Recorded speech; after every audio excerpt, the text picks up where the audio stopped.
It's been a little bit over a month since we brought home our trailer, and yeah, it didn't take us long to realize what we had gotten ourselves into. So here's everything that's gone on since then. First job was tackling the roof. Scrubbed, cleaned, resealed, and painted. We hit it with a roof cleaner and a black spot remover, sprayed it down with a pressure washer, and really went to work scrubbing. We let all that dry and did this a few times, just to be sure it was clean. Then we sealed all the roof seams using lap sealant and non-sag sealant for the exterior edges.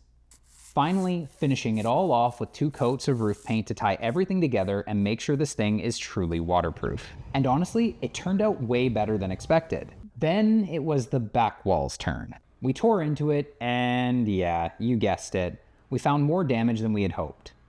Being an ultralight trailer with its weird construction, the hardest part was tackling the rot rebuild. All the saturated styrofoam and the brutal mess that came with tearing it all out.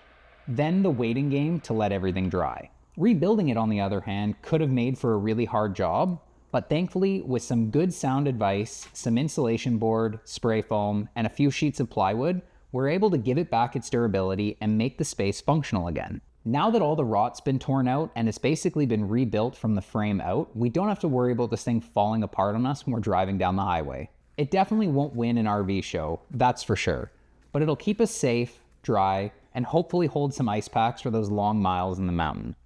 Which is perfect timing, because this Sunday I'm lining up for the Sudbury Rocks Marathon, which is my last big race before everything shifts to pure mountain prep. 26 miles to shake out the legs and end the last 16 weeks of marathon prep.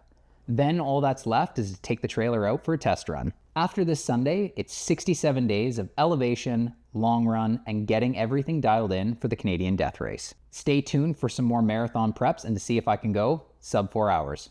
Cheers.